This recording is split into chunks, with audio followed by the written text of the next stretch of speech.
यह जगत सारा क्षणिक है और आत्मा एक नित्य है। आत्मा का अनुभव बस एकमात्र नित्य है। कहन राज को करन मन करो महान यह काज। आत्मज्ञान की प्राप्ति है मंगलमय सुख सार। मंगलमय सुख सार।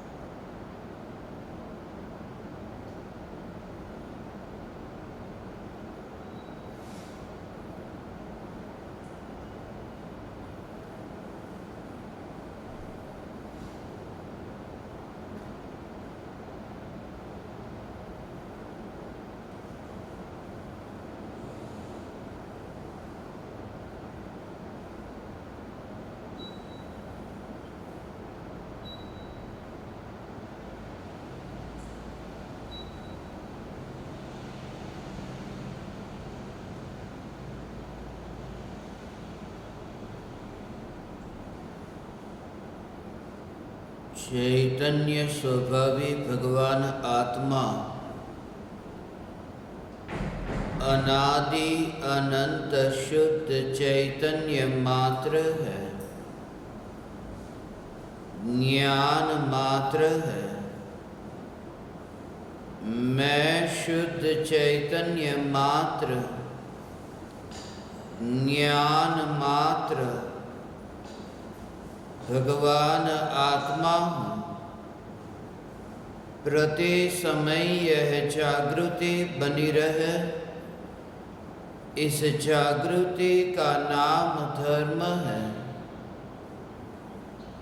देह की प्रत्येक क्रिया के काल में और विकल्पों के बहते प्रवाह के काल में ज्ञानी को प्रति समय यह जागृति रहती है कि मैं चैतन्य तत्व इस देह की किसी भी क्रिया में और विकल्पों के बहते प्रवाह में कहीं भी मिला नहीं हूँ। ऐसा शुद्ध चैतन्य तत्व मैं हूँ। प्रति समय स्वयं की शुद्ध चैतन्य सत्ता का बोध आत्म जागृति ही धर्म है। चैतन्य तत्व की स्वसंवेदन प्रत्यक्ष निर्विकल्प अनुभूति होते ही देह होने पर भी देहातीत दशा प्रकट होती है।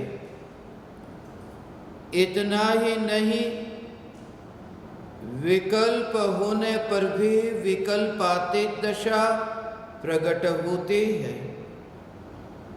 चैतन्य तत्व की निर्विकल्प अनुभूति होते ही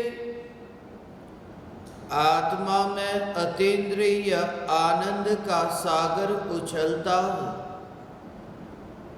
फिर भी ज्ञानी की दृष्टि उस अतीन्द्रिय आनंद के सागर की ओर भी नहीं जाती और दृष्टि चैतन्य तत्व पर ही टिकी रहती है। यह चैतन्य तत्व ही मैं हूँ। चैतन्य तत्व की निर्विकल्प अनुभूति होते ही ज्ञान दीपक प्रज्वलित होता है। ज्ञान दीपक प्रज्वलित होते ही ऐसे यथार्थ श्रद्धा होती है कि मैं त्रिकाल प्रज्वलित ज्ञान दीपक हूँ। चैतन्य ज्योति की सत्ता के अतिरिक्त देह रूपी मिट्टी और रागादि विकारी भाव रूपी धुएं में कहीं भी फैला नहीं हूँ।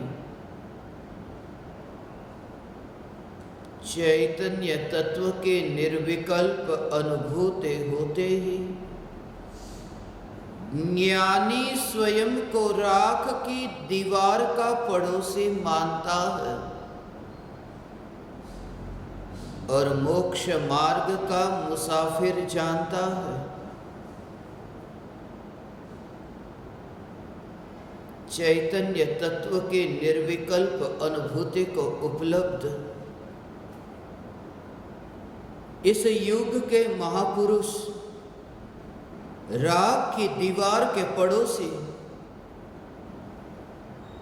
परम कृपालु देव श्रीमद राजचंद्र जी महावीर भगवान के पश्चात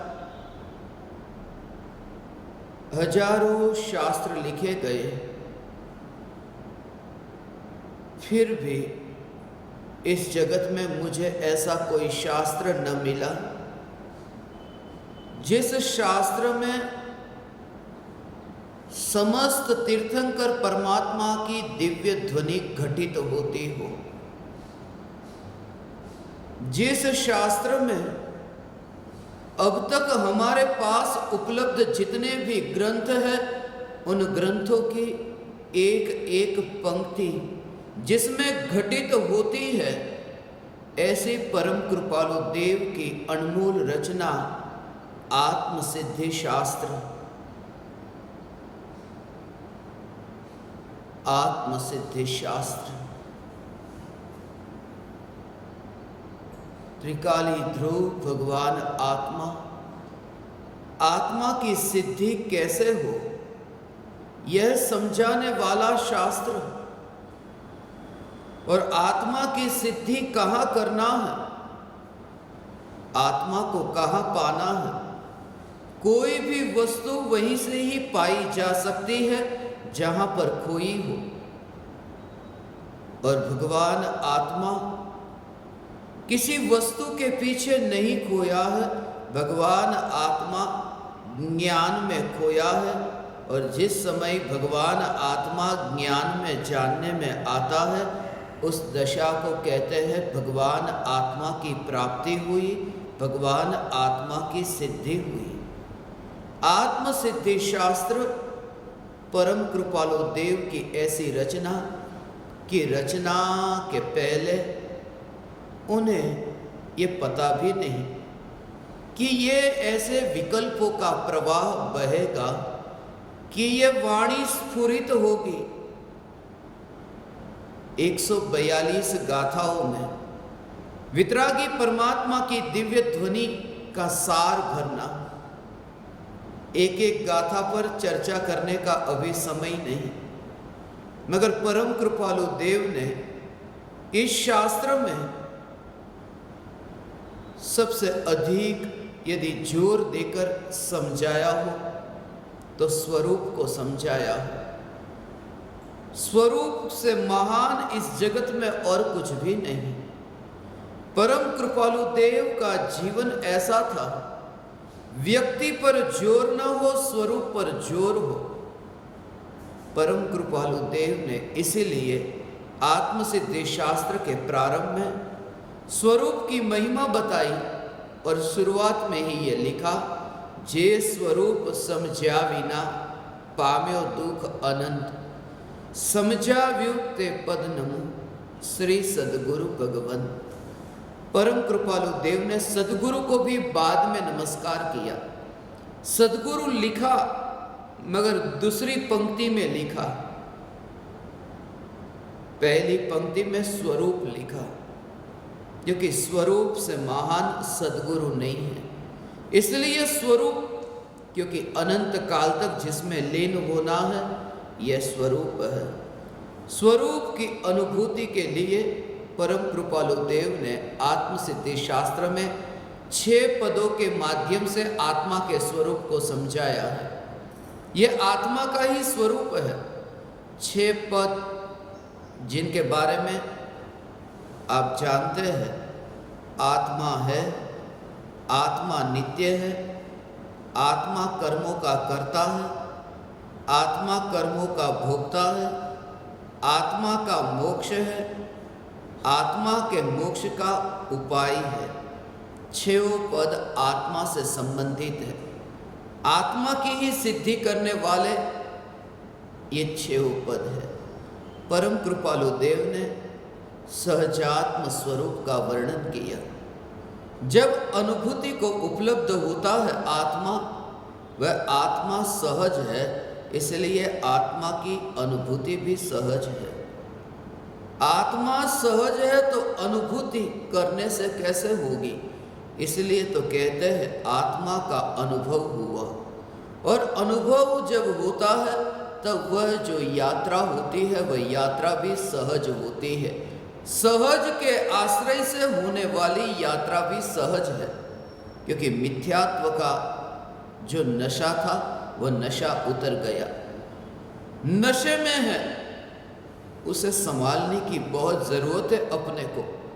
शराबी को तुम देखते हो, शराबी गिरता है, ठोकर खाता है, फिर उठता है, गिरता है। क्या तुम सोचते हो कि ये शराबी अपने को नहीं संभालता? संभाल कर चलता है। खास बात ये याद रहे कि जितना शराबी अपने को संभाल कर चलता है, उतना और कोई दूसरा अपने को संभाल कर नहीं चलता। शराबी को ही अपने को संभालना पड़ता है। जिसने शराब नहीं पी वो तो सहज रूप से चलता है, उसे संभालने की क्या जरूरत? मिथ्या दृष्टि तरह तरह के क्रियाकांड से अपने को संभालते हैं, मगर जिनके मिथ्यात्व का, शराब का नशा न रहा, उनकी मोक्ष मार्ग की यात्रा सहज होती है। वो संसार का मेहमान है, फिर सहज यात्रा होती है। उसे विरोध नहीं है, एक पर्याय से भी उसका विरोध नहीं है, इसलिए उसकी यात्रा सहज है। आज तक अज्ञानी ने यह किया कि कभी किसी ने कुछ कड़वा खाने पीने को दिया, सीधा ही थूक दिया, और किसी ने कुछ मीठा खाने पीने को दिया कि खा लिया, पी लिया। ऐसे ही प्रकार के लोग, ये अज्ञानी की बात है। जो भी खाने के लिए मिलता है, 2 ही काम किए, या तो थूक दिया है या फिर वो निगल गया।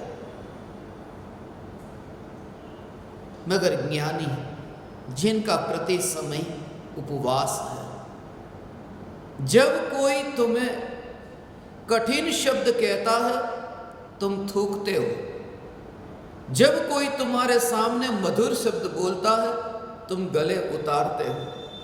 और ज्ञानी की यह जागृति कि मेरा उपवास है, मैं कड़वा भी नहीं लेता और मैं मीठा भी नहीं लेता, और वह स्वरूप के आश्रय के बिना यह हो नहीं सकता। जब ज्ञान के निकट जाकर तुम्हें ज्ञान की स्पर्श ना हो, तब ये दशा होती है। ज्ञान के निकट जाकर ज्ञान की स्पर्शना का अर्थ है चैतन्य स्वभाव की स्पर्शना, शुद्ध चैतन्य पने की स्पर्शना। और यही कारण है परम कृपालु देव की आत्मसिद्धि शास्त्र की 117वीं गाथा, शुद्ध बुद्ध चैतन्य घन स्वयं ज्योति सुखधाम, बीजू कहिए કેટલું कर विचार तो पाओ। इस जगत में मुझे जहाँ पर भी आत्मसिद्धि शास्त्र के बारे में बोलने का अवसर मिला और संक्षिप्त में बोलना होता था, मैंने सबसे ज़्यादा एक ही गाथा पर सत्संग किया, 117वीं गाथा। यह शुद्ध बुद्ध चैतन्य घन। मैं शुद्ध हूँ। क्यों शुद्ध हूँ? क्योंकि अशुद्धता दो द्रव्यों के मिश्रण से उत्पन्न होती है, और जब मैं चैतन्य, जब पर द्रव्य से जिसका मिश्रण ही नहीं हुआ, फिर वह अशुद्धता होगी कैसे?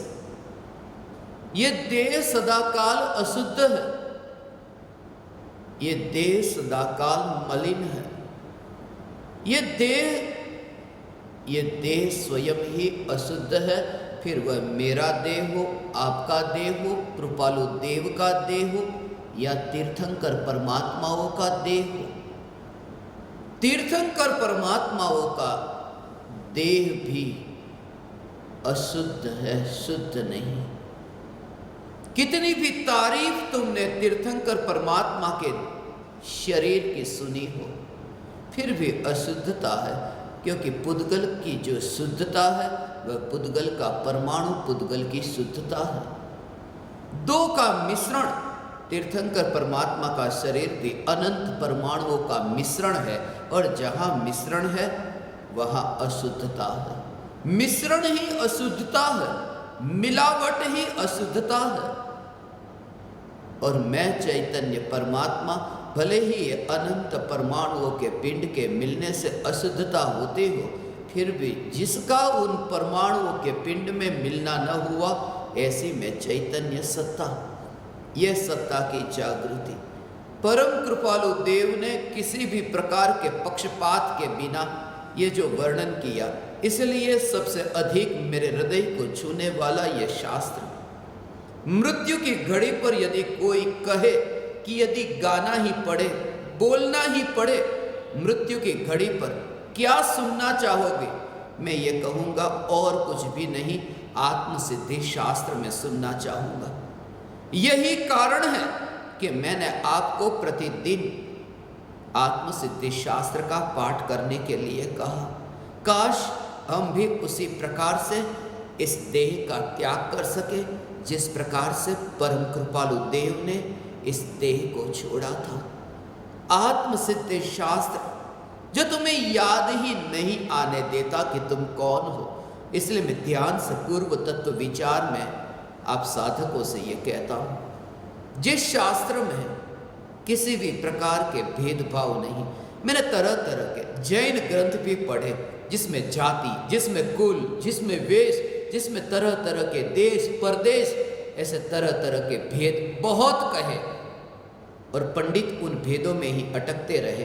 परम कृपालु देव पंडित नहीं, मेरी बात को ध्यान से समझना, परम कृपालु देव पंडित नहीं, जिनके पास इतना अधिक समय नहीं, सिर्फ 33 बरस और 5 महीने, जिन्होंने मृत्यु को अभी नजर के सामने देखा हो, वो व्यर्थ के विवादों में, व्यर्थ के विकल्पों में न उलझेगा। मैंने मृत्यु को देखा कि अब बस, अब सिमटना हो, अब बांटना हो, अब वह बांटो, चैतन्य के अलावा और कुछ भी नहीं। परम कृपालु देव की जो कला है, वह कला यही कि उन्होंने किसी अन्य मत की निंदा नहीं की, अन्य मत का खंडन न किया। खंडन करना यह कोई बड़प्पन नहीं है। परम कृपालु देव की वह कला 6 पदों के माध्यम से 6 दर्शन अंदर समा गए।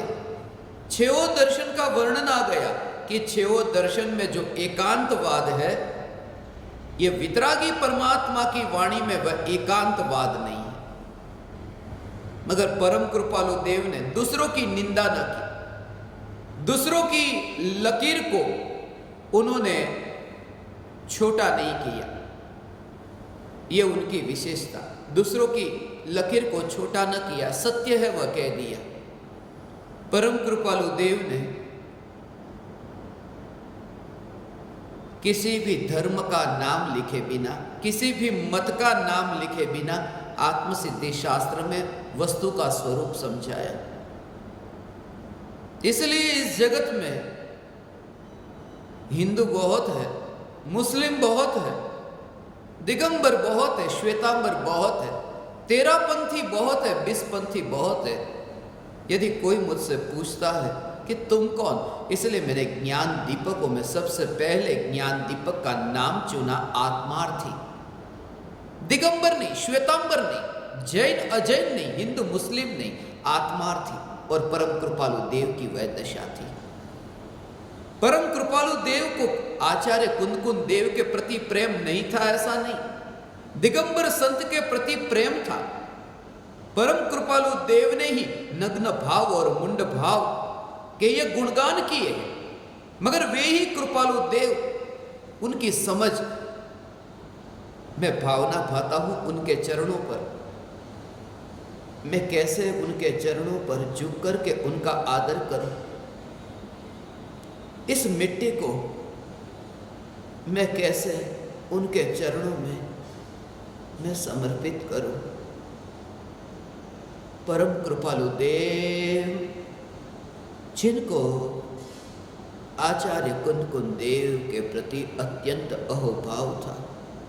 हे कुंद कुंदादि आचार्य आदि कुंद कुंद आदि आचार्य, तमारा वचनो पण स्वरूप अनुसंधान ने विषय आ पामर पर परम उपकारभूत થયા છે। તે માટે હું તમને अतिशय भक्तिથી नमस्कार करूं છું।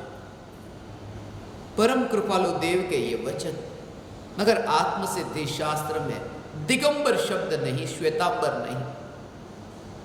ये जो भाव है ना,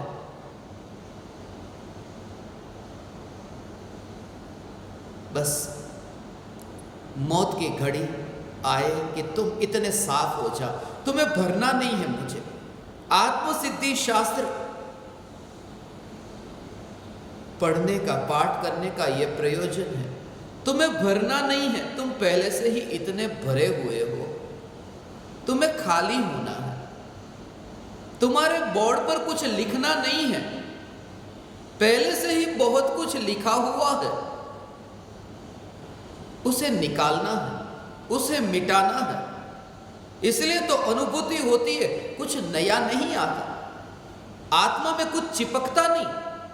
अनुभूति होती है तब बस वह मिथ्यात्व का आवरण हट जाता है, जो लिखा हुआ था, जो व्यर्थ का कचरा उसके ऊपर था, जो स्वच्छता को ढकने वाला था, वह हट जाता है। इसलिए सद्गुरु और शिक्षक में यह अंतर है। शिक्षक जो है वो भरने का काम करता है और सद्गुरु खाली करने का। शिक्षक है वो एक हौज जैसा है और सद्गुरु है कुएं जैसा। हौज में पानी अंदर डालते हैं और फिर उस पानी का उपयोग करते हैं, पहले से डाला गया पानी है। और कुआं वह है जिसमें से पानी अंदर से वो जल का स्रोत बहता है। हौज में जो पानी है वो सड़ सकता है, सड़ेगा ही सड़ेगा, मगर कुएं में पानी सड़ता नहीं, नया नया नया नया पानी आता है। हौज कहेगा बस बहुत हुआ, अब कितना ले जाओगे? कुआं कहता है ले जाओ, यहां तो जल का स्रोत बहता है। परम कृपालु देव वह कुएं की भांति है, वे सद्गुरु देव है। वे हमें भरना नहीं चाहते। आत्मसिद्धि शास्त्र की ये पुकार कर वे हमें खाली करते हैं, जो पहले से ही हमारे अंदर ये कचरा है। हम पहले से ही इतने कठोर होकर बैठे हैं, वो कठोरता मिटाने के लिए आत्मसिद्धि शास्त्र है। मुझे ये कठोरता भी नहीं चाहिए कि मैं जैन हूं, मैं पर्याप्त हूं, मैं संतुष्ट हूं, मैं चैतन्य हूं, इससे मैं संतुष्ट हूं। बस मेरा आनंद है, मेरी मस्ती है, चैतन्य से मेरी मस्ती है। कल भी चैतन्य था, कल भी चैतन्य रहेगा। बस जैन कल नहीं था, कल जैन नहीं रहेगा। चैतन्य, ये चैतन्य का जोर, ये आत्मसिद्धि शास्त्र। इसलिए मेरी बात उन लोगों को नहीं रुचेगी, नहीं जचेगी जिनको भीड़ दिखती है और वो आ ही नहीं सकते, वो बैठ ही नहीं सकते ये पुकार सुनने। परम कृपालु देव के पास कितने लोगों की भीड़ थी तुम्हें पता है? गिने चुने 4 जीवों के लिए आत्मसिद्धि शास्त्र अपने मां बाप को भी नहीं दी। 4 में मां बाप भी नहीं थे। तुम जरा विचार करो, ये ज्ञानी की ऐसी दृष्टि कि कौन समझेगा मुझे। ये समझने वाले जो विरले थे उन्हें आत्मसिद्धि शास्त्र अर्पण किया। लो, सौभाग्य भाई की विनती से अंबालाल भाई की भक्ति को देखते हो, लालटेन लेकर खड़े हैं। उस समय की स्थिति का मैं एहसास कर सकता हूं। यह एहसास भी मुझे तब हुआ है जब ये थोड़े दिन पहले राख की दीवार का पड़ोसी की रचना हुई थी। कोई इरादा न हो, कोई ख्याल न हो, कोई पूर्व धारणा न हो, और उस समय ऐसा प्रवाह, ऐसी तरंग विकल्प की और वह ज्ञान का प्रवाह जिसमें वे तरंगे प्रतिबिंबित होती है और 142 गाथाएं उतरती है। कलम ठहर जाती है, उंगली ठहर जाती है। अब कीबोर्ड पर से अब आगे क्या? कुछ भी नहीं। और 142 गाथा परम कृपालु देव की दशा को मैं समझ सकता हूं। उस समय जो प्रवाह आता है, परम कृपालु देव ने यह रचना की। निराश मत होना किसी भी स्थिति में। तुम परमात्मा हो, यही तो कारण है कि इस पृथ्वी के कोने कोने में इस शास्त्र को पहुंचाने में मुझे कहीं पर भी ऐसा न लगा पापियों के पास कैसे पहुंचाए इस शास्त्र को। तुम तो देते भी नहीं, तुम पहले पूछते मांस खाकर आए हो। मैंने ये शास्त्र मांस खाने वाले लोगों तक भी पहुंचाया। ज्यादातर तो ऐसे ही थे, मांस खाने वाले, शराब पीने वाले। मगर मेरी भावना यह थी कि इस पृथ्वी पर एक शास्त्र भी बच जाए तो 18,500 बरस तब तक कोई एक शास्त्र की एक शास्त्र की किसी भी भाषा में वह बचे। परंपरा से कोई जाने कि परम कृपालु देव ने स्वरूप पर जोर दिया, व्यक्ति पर नहीं। परम कृपालु देव ने भीतर से स्वरूप को पहचाना है, इसलिए परम कृपालु देव ही ये कह सकते हैं। स्वामी विवेकानंद जब परदेश जा रहे थे, यहां के एक सम्राट ने स्वामी विवेकानंद को आमंत्रण दिया कि आना, आप जा रहे हैं, ऐसे देश में जा रहे हैं, अब जिन राजा ने उन्हें बुलाया है वहां पार्टी रखी है, नृत्यांगना है, शराब है। राजा महाराजाओं की पार्टी में तो नृत्य और शराब, ये तो पहले आपने सुना होगा बहुत कहानियों में। विवेकानंद गए तो लोगों ने विरोध किया, अरे ऐसी जगह पर जाते हो जहां पापी है। विवेकानंद का जो वाक्य था वो वाक्य मुझे बहुत रुचिकर लगा। युद्ध के मैदान में हथियार है, युद्ध के मैदान में वो जो लोहे के बने हुए हथियार, और यहां जो मंदिर है, उस मंदिर में भी लोहे का उपयोग हुआ है। दोनों जगह, दोनों में कितना फर्क है। मंदिर में भी लोहा है और युद्ध के मैदान में भी लोहा है, मगर लोहे लोहे में फर्क है ना। दूर से हम यात्रा करते हैं मंदिर के सामने, वहां से गुजरे तो भी हाथ जोड़ देते हैं मंदिर के सामने। लोहा है लोहे का दरवाजा, लोहे की खिड़की, ये लोहा है।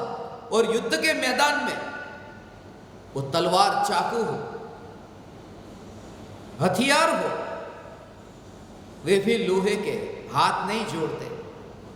तुम्हें पता नहीं? स्वामी विवेकानंद, उन्होंने कहा ये पता है, मगर मैं तो पारस को जानता हूं। पारस मणि ये भेद नहीं करता कि ये लोहा मंदिर का लोहा है या युद्ध के मैदान में लोहा है। लोहा कोई भी हो, बस पारस यदि उसे छू ले, फिर वह लोहा लोहा नहीं रहता, वो सोना हो जाता है। और जब तुम्हें अनुभूति होती है, तब तुम्हारी ऐसी दृष्टि होती है कि प्रत्येक आत्मा में तुम्हें यह दृष्टि प्रकट हुई कि जैसे ही ये कृपालु देव की वाणी उसे छुई कि फिर उसमें परिवर्तन आया। फिर वो मांस खाने वाला हो या फिर मांस न खाने वाला हो, फिर वो जैन हो या फिर वो मुस्लिम हो, या फिर वो हिंदू हो या फिर वो ईसाई हो। अनंत सिद्धों के साथ सिद्धशिला पर बैठने की भावना भाने वाले, समयसार पढ़ने वाले, एक बार अपने नौकर के साथ में एक सोफा सेट पर बैठो,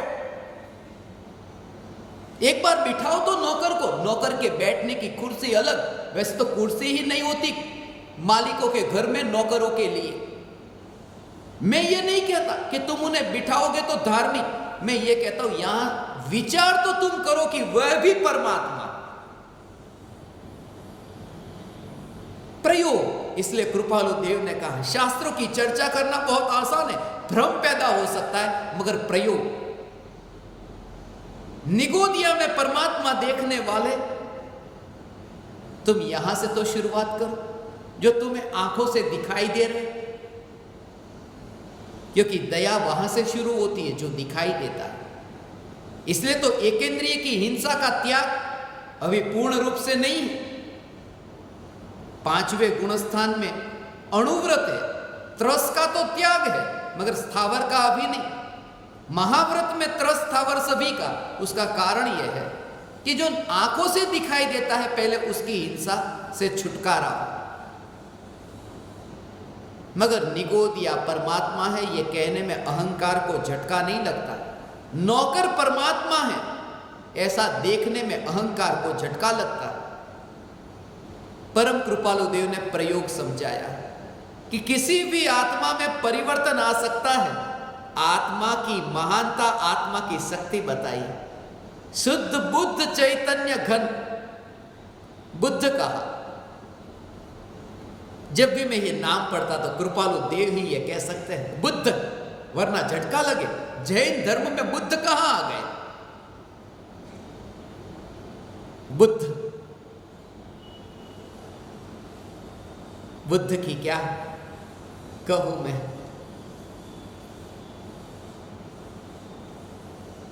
अंगुलीमाल नाम का एक खतरनाक आदमी हुआ। अंगुलीमाल, उसका नाम ही अंगुलीमाल था इस वजह से क्योंकि उसने ये प्रतिज्ञा की थी कि मैं 1000 लोगों को मार करके उनकी अंगुलियों की माला मेरे गले में पहनूंगा। उसका नाम अंगुलीमाल पड़ा, एक को मार करके नहीं, 1000 को मार करके उनकी उंगली को काट करके उसकी माला बनाओ और फिर वो माला मेरे गले में पहनो। लोगों को बताओ कि देखो ये अंगुलीमाल आया। 1000 की प्रतिज्ञा थी, 999 को वे मार चुका था, एक बाकी था और अंतिम व्यक्ति नजर के सामने आया कि मामला ही बदल गया। वो 1000वां व्यक्ति था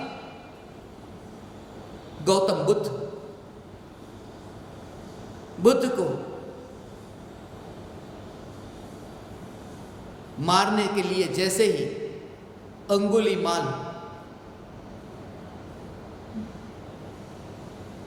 जैसे ही मारने जाता है, अपूर्व चमत्कार हुआ, उसके भाव ही बदल गए। तुम जिसे मारोगे वह तो पहले से ही मरा हुआ। निर्भयता, भागते थे लोग, बुद्ध भागे नहीं, चरणों में गिर पड़ा। बुद्ध के साथ ही फिर वो रहने लगा। तब से उसने प्रतिज्ञा की, अब मैं बुद्ध के साथ ही रहता हूं। गांव में लोग जानते थे अंगुलीमाल खतरनाक आदमी है। एक बार ऐसा हुआ, एक व्यक्ति बुद्ध के पास आया ये पूछने के लिए कि अंगुलीमाल को आपने अपने संघ में शामिल कर लिया, उसमें ऐसे अचानक परिवर्तन कैसे आ गया? और गया वहां, जाकर के पूछा, प्रणाम करता हूं, हे बुद्ध, आपको प्रणाम करता हूं। आपने अपने संघ में अंगुलीमाल को शामिल कर दिया, आपकी ये महानता, अंगुलीमाल में ऐसा परिवर्तन कैसे आ गया? वो इतना महान कैसे बन गया? मैं अंगुलीमाल का दर्शन करने आया हूं, हे बुद्ध, मैं अंगुलीमाल का दर्शन करने आया हूं, कहां है वो? और वो क्या बोले? सामने जो बैठे थे उन्होंने कहा, मैं अंगुलीमाल हूं। पता ही न चला, जो व्यक्ति आया था उसने समझा ये बुद्ध है। उसने कहा मैं अंगुलीमाल हूं, बुद्ध तो भीतर बैठे। 999 को मार करके जिनकी उंगली की माला गले में पहन सकता है, पता ही न चले कि ये बुद्ध है कि अंगुलीमाल है। ये बुद्ध शब्द जब भी मैं पढ़ता तो मैं इस घटना को हमेशा याद करता। आत्मसिद्धि शास्त्र में प्रत्येक आत्मा परमात्मा है, इस पर जोर दिया। परम कृपालु देव, ये कृपालु परम कृपालु देव की यह करुणा, तुमने उनकी करुणा के बारे में अभी जाना नहीं।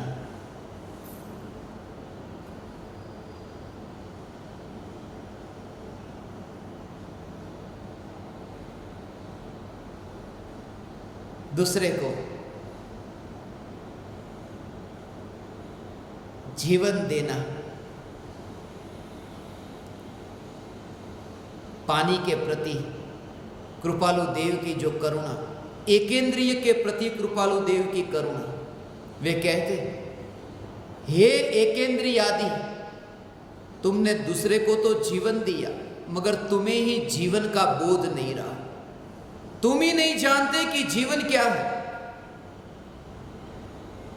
हे पृथ्वी काई, तुमने दूसरे को तो जीवन दिया,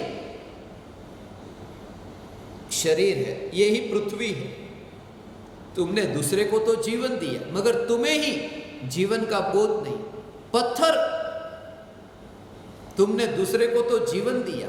मकान बने कि मकान में दूसरा, तुम्हारे मकान में दूसरा कोई रहता है, तुम दूसरे को तो जीवन देते हो, मगर तुम्हें ही अपने जीवन का कोई बोध नहीं। हे जलकाई, तुम्हें दूसरों ने तुमको पिया, तुमने दूसरे को तो जीवन दिया, मगर तुम्हें ही जीवन का बोध नहीं। जलती हुई अग्नि को देखकर, हे अग्निकाई, तुमने तो भोजन पकाया, तुमने तो दूसरे को जीवन दिया, मगर तुम्हें ही जीवन का बोध नहीं। सांस चलती है, हे वायुकाई, तुमने दूसरे को तो जीवन दिया, मगर तुम्हें ही जीवन का बोध नहीं। वनस्पति को कटती हुई देखते, लौकी की सब्जी मां काटती, ऊपर से वो छिलका निकालती, छिलका वहां निकलता और कृपालु देव की आंखों में से आंसू बहते। ये दृष्टि ऐसी, भावना पाते हैं हमारी ऐसी दशा कब प्रकट हो बस। और इसके लिए एक सत्संग के अलावा मुझे और कुछ भी नहीं चाहिए। हे ज्ञानदीप, ऐसे सदगुरु देव का योग कभी कभी मिलता है, और ये योग कराने वाले पूज्य गुरुदेव श्री कांजी स्वामी। वरना परम कृपालु देव को सच्चे अर्थों में हम समझ ही नहीं पाते। आज 19 तारीख है। आज के दिन ही मैंने आत्मसिद्धि शास्त्र पर स्वाध्याय करना चाहा। इसी वजह से 19वीं गाथा आत्मसिद्धि शास्त्र की, उसको मैं कैसे भूल सकता हूं। एक गाथा, और उस गाथा में पूज्य गुरुदेव श्री कांजी स्वामी ने जो अर्थ समझाया, जिसकी वजह से मुझे यह भाव आया कि पूज्य गुरुदेव श्री न होते तो आत्मसिद्धि शास्त्र ये पंडित न समझ पाते। जो लकीर के फकीर है वे न समझ पाते। उसके लिए तो तुम्हें समझ की जरूरत होगी। वहां तुम्हारे शब्द काम न आएंगे। परम कृपालु देव ऐसे जीवों के लिए, अबोध जीवों को भी समझ में आए ऐसी भाषा में बात करते हैं। एक दफ्तर में ऐसा होता था कि जहां जरूरत पड़ती लोग अंगूठा लगाते। कोई एप्लीकेशन देनी हो, कहीं फॉर्म भरना हो, अंगूठा लगाते। और थोड़े दिन बाद पता चला कि वहां पर जो अंगूठा लगाया है वो साई के निशान वहां पर दीवारों पर मिलते।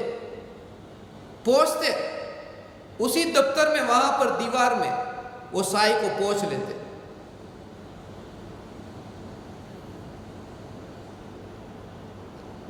लोग परेशान थे, पंडित को बुलाया। पंडित ने कहा एक ही उपाय है, बोर्ड लगा दो कि अंगूठा लगाने के बाद में यहां अंगूठे को, साई को मत पोंछे। यह मूर्खता है। वो पढ़ ही नहीं सकता। यदि पढ़ सकता तो अंगूठा क्यों लगाता? जो पढ़ नहीं सकता उसके लिए बड़ा बोर्ड लगाया, उसे उसकी भाषा में समझाओ। और परम कृपालु देव ने हमें हमारी भाषा में समझाया। आत्मसिद्धि शास्त्र।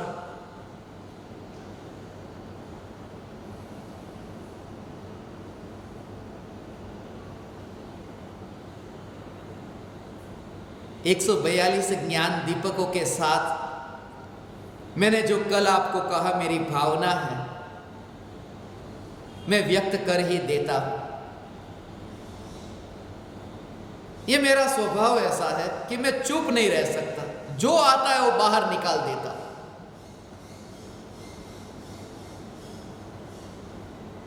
जब वडवा, जहां हम गए थे, वडवा में आत्मसिद्धि शास्त्र जो परम कृपालु देव की रचना अपने हस्ताक्षर में जहां विराजित है, उन गाथाओं की एक एक पंक्ति को जब मैंने छुआ था, आपको मैं कुछ तस्वीर वहां की जहां हम गए थे और जिन जिन पंक्तियों को छुआ है वो तस्वीर आपको बताऊंगा। परम कृपालु देव के जो अक्षर है वो ऊपर से नीचे जो जाते हैं, दो शब्दों के बीच में कहीं ज्यादा कहीं कम अवकाश है, कहीं लाइन ऊपर गई है, कहीं लाइन नीचे गई है। और इन सब में ये जो पूरी रचना हुई सिर्फ 90 मिनट में, 1.5 घंटे में ये जो रचना हुई, उसमें कैसे कनेक्शन है, वो कनेक्शन में आपको वो चित्र के साथ में बताना चाहता हूं, ये भावना पाता हूं। और जब हम बैठेंगे प्रत्यक्ष ज्ञान दीपकों के साथ में, मैं आपको बताऊंगा ये कृपालु देव की ये वाणी, कैसे ये ज्ञान का प्रवाह बहता है, ये लेखनी कैसे घूमती है, ये तुम समझ सकोगे।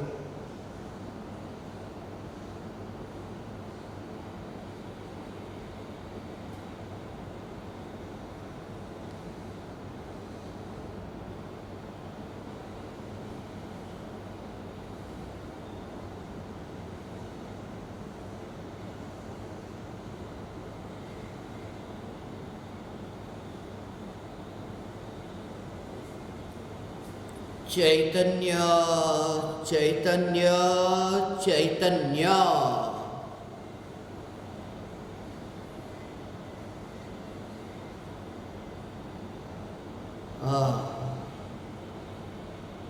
ऐसा ये मैं चैतन्य परमात्मा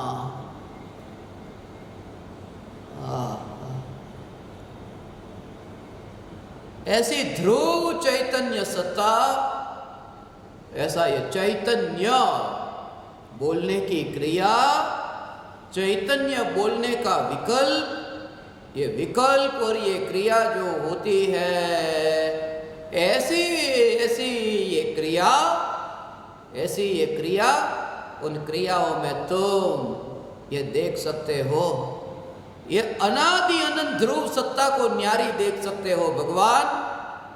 हे चैतन्य परमात्मा, ये सत्ता को इन परमाणुओं से न्यारी देख सकते हो।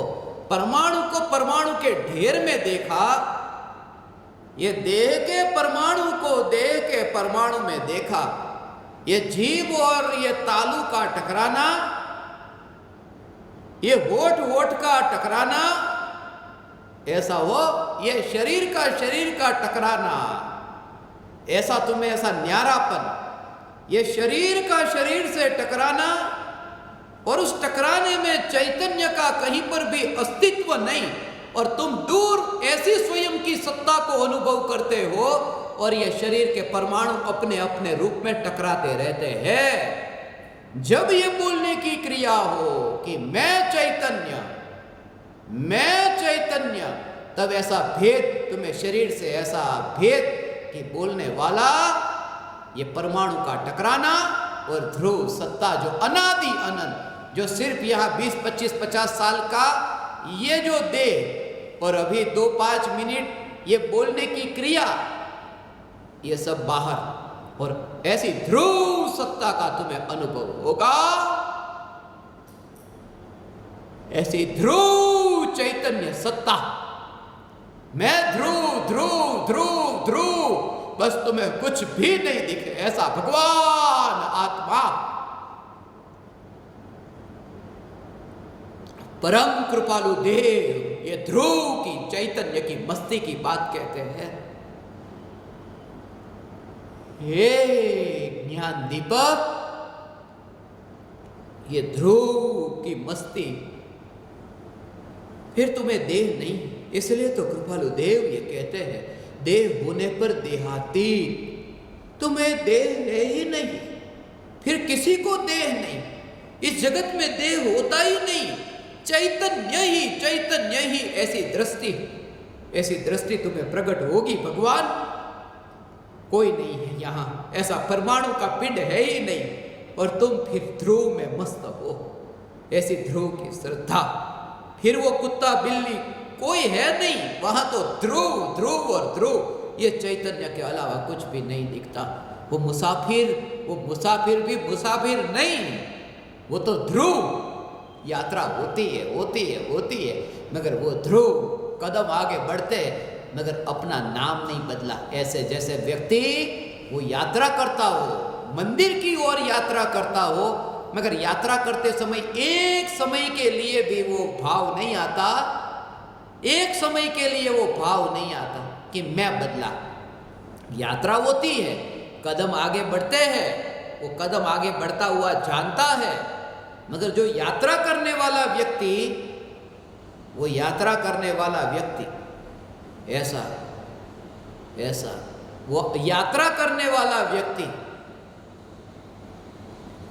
अंतर में जैसे श्रद्धा है, तुम्हारे शरीर का जो नाम है, और जब तुम भगवान की ओर यात्रा करते हो, मंदिर की ओर जाते हो, तब जब तुम्हारे कदम मंदिर की ओर आगे बढ़ते हैं, तब एक समय के लिए तुम्हें ऐसा नहीं लगता कि मेरा नाम बदल गया। यात्रा तो होती है, मगर नाम में वो ऐसी एकता कि मैं तो यही हूँ। ऐसे ही ज्ञानी की मोक्ष मार्ग की यात्रा होती है, मगर मोक्ष मार्ग की यात्रा के दौरान मैं यात्री नहीं, मैं ध्रुव। ये ध्रुव का जोर, ये आत्म सिद्धि, ये अंतर में सिद्धि हुई, ये पर्याय में ध्रुव की सिद्धि हुई। कृपालु देव ने आत्मसिद्धि शास्त्र में 6 दर्शन से वो आत्मा के स्वरूप को समझाया है, मगर वो अंतर का जो स्वरूप है बस वहां से न मिला, गुरु से न मिला, वाणी से न मिला, विकल्पों से न मिला। वो जो स्वरूप है वो स्वरूप में मिला। यही तो कारण है भास्यु निज स्वरूप।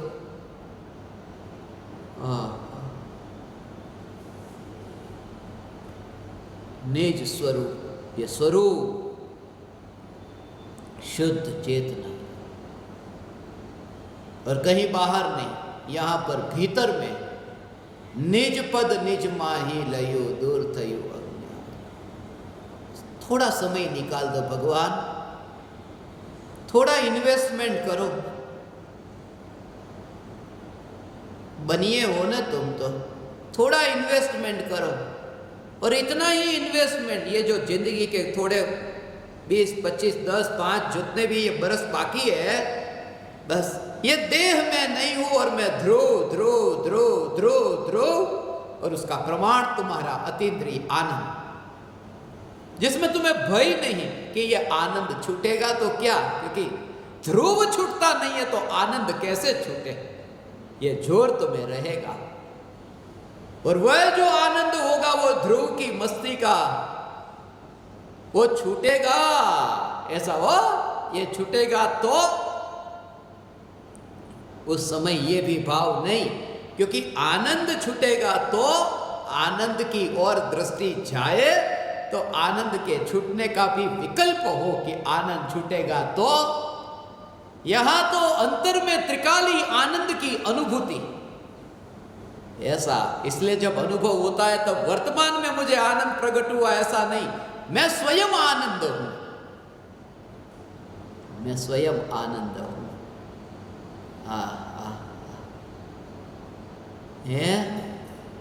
એને ક્યાં કહેવાનું આ બધું?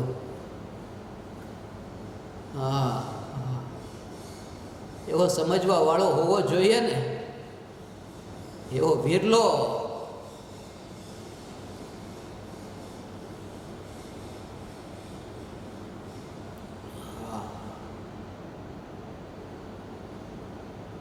ये भी होगा, एक हुआ है तो दूसरा भी होगा। वचन आपो छू ने आ तो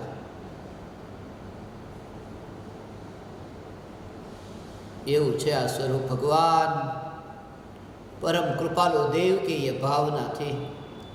आखी सृष्टि में पर्यटन करीने सत्य धर्म की स्थापना करीश, और ये भावना थी 100-200 को तैयार रखना, जो इस भाव में पाने वाले, ऐसे तैयार रखना। 2 सपने कृपालु देव के थे। एक तो ये पूरा हुआ जो पूरी पृथ्वी पर वितरागी भगवान की वाणी पहुंची, ये आत्म सिद्धि शास्त्र, ये सत्य धर्म। सत्य धर्म अर्थात जैन धर्म नहीं, सत्य धर्म अर्थात चैतन्य सत्ता। उस सत्ता से महान कुछ नहीं, बस जिसमें किसी का नाम नहीं, जिसमें ये भेद नहीं, ऐसा इसमें शास्त्र की ये गाथा, ये शास्त्र, उस समय ये यात्रा हो, जहाँ जहाँ जहाँ जहाँ तुम रहो न वहाँ ऐसे चैतन्य चैतन्य चैतन्य। मुंबई में ऐसा होता था। आत्मसिद्धि शास्त्र, जो आपने आत्मसिद्धि अनुशीलन पढ़ा हो, उसका अंग्रेजी में भी अनुवाद हुआ है। उस आत्मसिद्धि अनुशीलन 500 पन्ने लिखे थे। वो 500 पन्ने मुंबई के रास्ते पर लिखे हैं। मैं जब पढ़ाने जाता था, घर घर पर पढ़ाने जाता था, एक घर से निकलता और दूसरे घर पर पढ़ाने जाता, उसके बीच में थोड़े दिन पहले ही हमने वो देखी थी गाथाएं, बैठे थे तो ज्ञान दीपकों के साथ में 2 क्लास के बीच में रास्ते पर नोकिया 9500 मोबाइल फोन था, कंपास बॉक्स जैसा, खुलता ऐसा।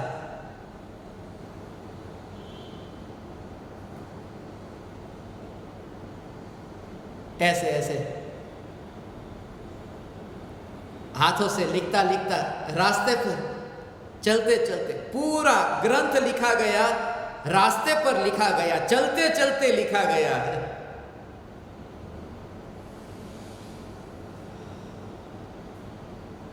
ऊपर भी देखना,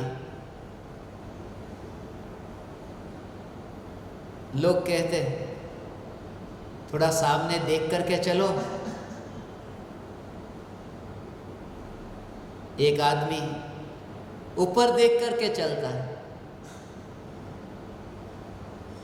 किसी ने कहा कहां देख रहे हो?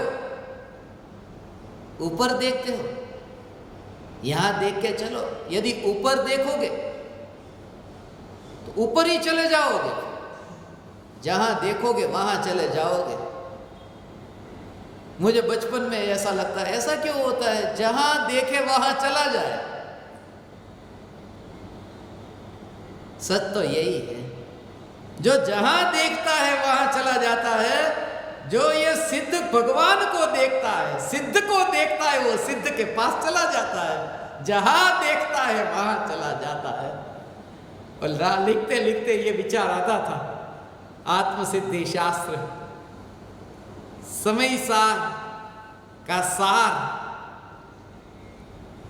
समय सार की एक एक गाथा, आत्मसिद्धि शास्त्र की गाथाओं से मिलती जुलती गाथाएं हैं। कभी वो भी आपके सामने समय मिलेगा तो मैं बताऊंगा। 142वीं गाथा, पहली गाथा से लेकर 142 तक आत्मसिद्धि शास्त्र की गाथा का नंबर और समयसार की गाथा के नंबर के बीच में कनेक्शन, और एक एक शब्द में ऐसा बताऊंगा। पहली गाथा में जे स्वरूप समझा बिना पाम्यो दुख अनंत, अनंत, वहां दुख के अनंत से शुरुआत हुई, और समयसार में भी अनंत से ही शुरुआत की।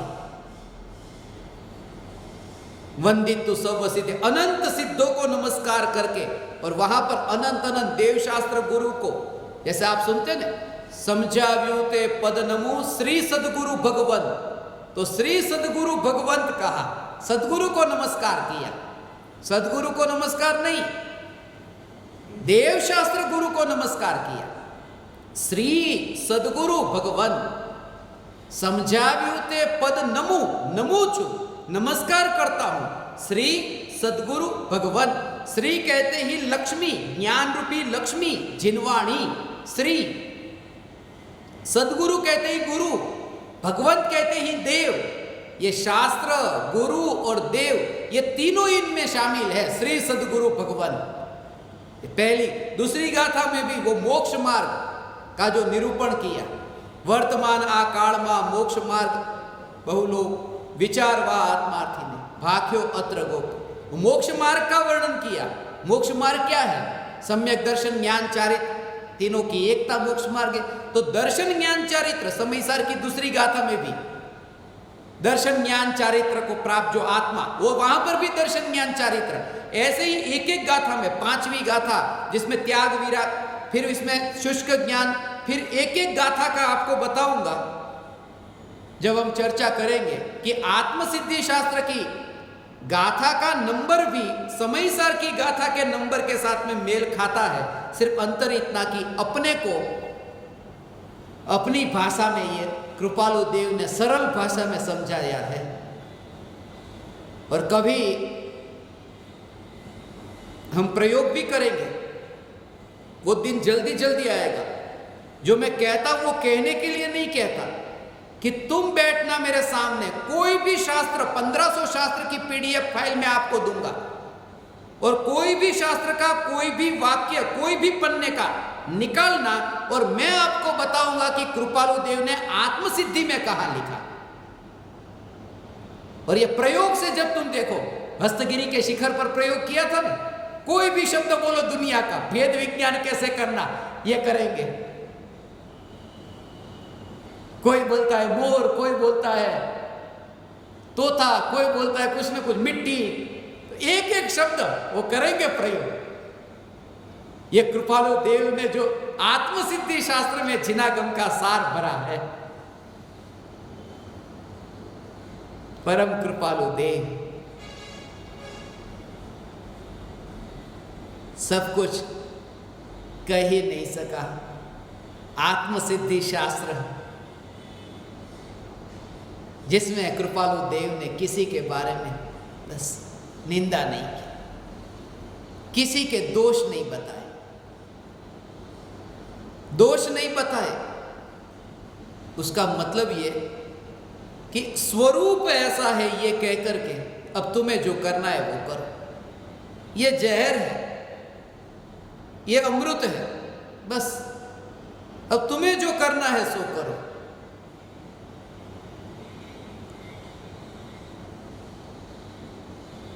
ये कृपालु देव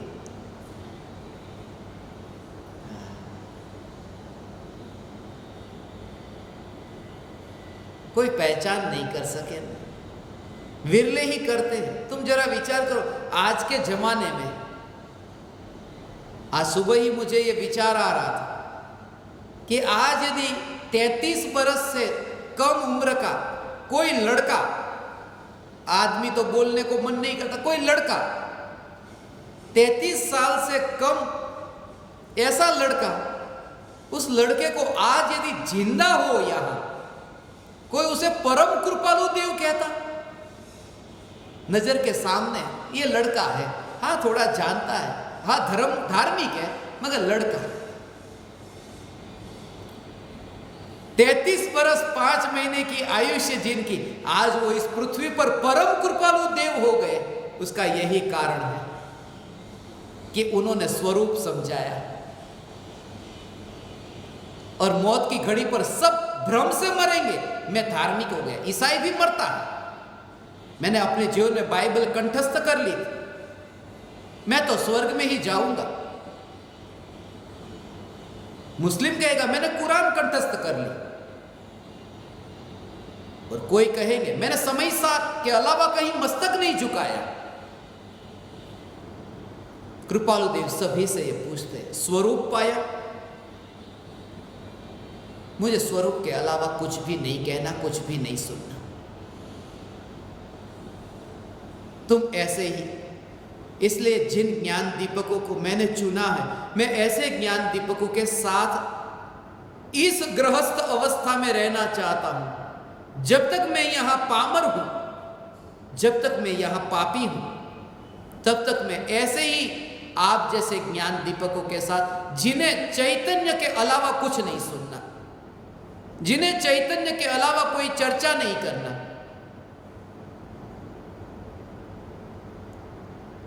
धन्य भागी हूं मैं, परम कृपालु देव से ज्यादा पुण्यवान स्वयं को मानता हूं। परम कृपालु देव को 4 ही मिले, मुझे 142 मिले, मगर तुम ये धन्य भाग को सार्थक करना, देह होने से पहले देहातीत होना। जल्दी जल्दी सिद्धपुर पधारना। यही तो कारण है 142 गाथा, 142 देश, 142 बोधामृत, 142 लक्षण, 142 ज्ञान दीपक।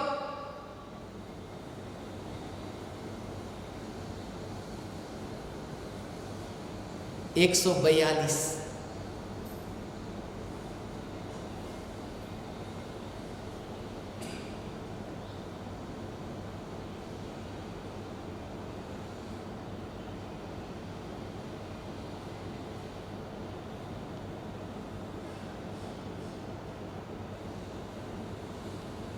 चैतन्य चैतन्य चैतन्य, हे ज्ञान दीपक, शरीर को जैसे तुम निरीक्षण करो, देह की क्रिया होती हो।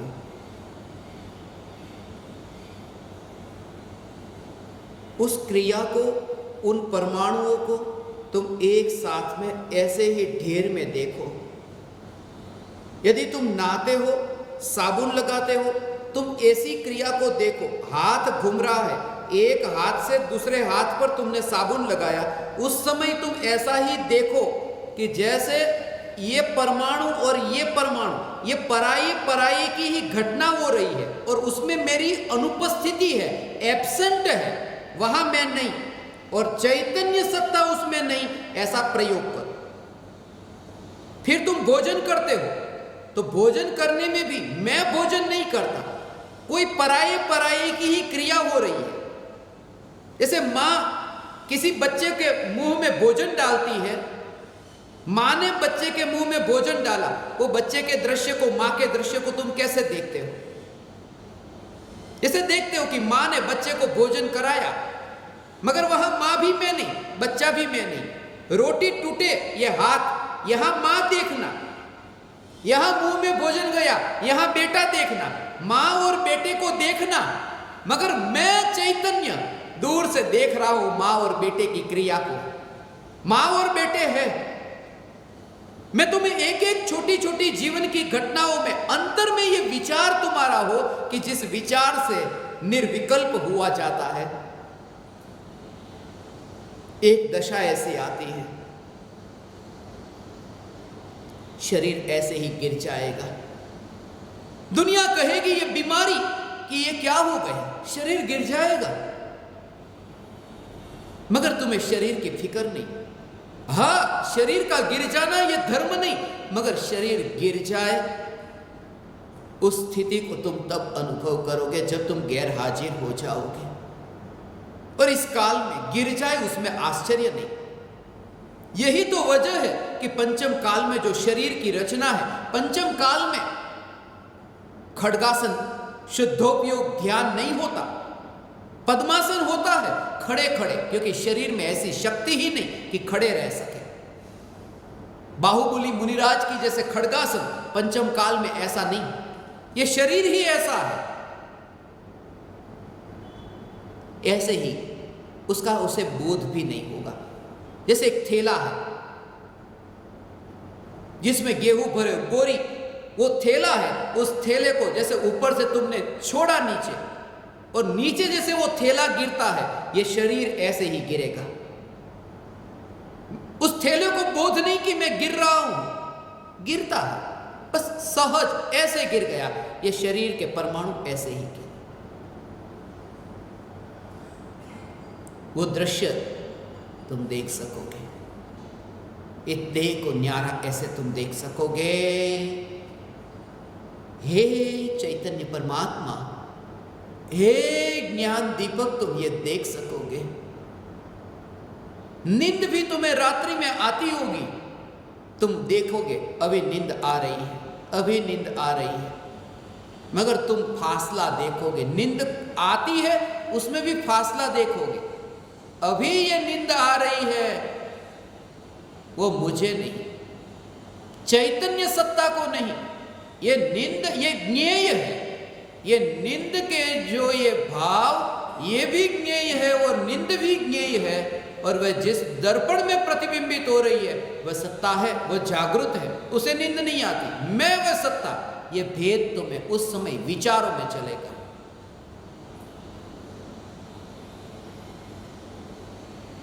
जैसे ही तुम्हारी आंख खुले, पहली बार तुम्हारी आंख सुबह खुली, उस समय अब तक तुम्हें यह विचार आता था कि मैं उठा,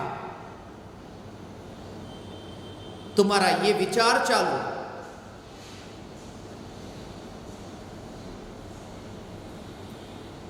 ये आंख जो खुली, मैं उठा, ऐसा नहीं, मैं उठा, ये विकल्प आया, मैं उठा, ये विकल्प आया, और ये विकल्प जिसमें प्रतिबिंबित हुआ, यह मैं,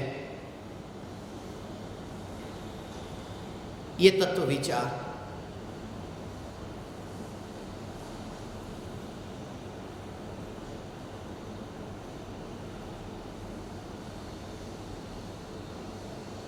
चलती फिरती ये राख की दीवार को तुम देखोगे, रिमोट कंट्रोल से चलने वाला जैसे खिलौना, प्राण नहीं है, यंत्र चल रहा है। ऐसे ही लोग तुम्हारे सामने आएंगे, तुम जाओगे, ये देह को तुम एक खिलौने के रूप में देखोगे जिसमें प्राण नहीं, एक यंत्र है, यंत्र की भांति तुम देख सकोगे। ये मशीन है, ये मशीन है। हे ज्ञान दीपक, आत्मसिद्धि शास्त्र जो प्रयोग है, सिद्धांत कम है, प्रयोग अधिक है।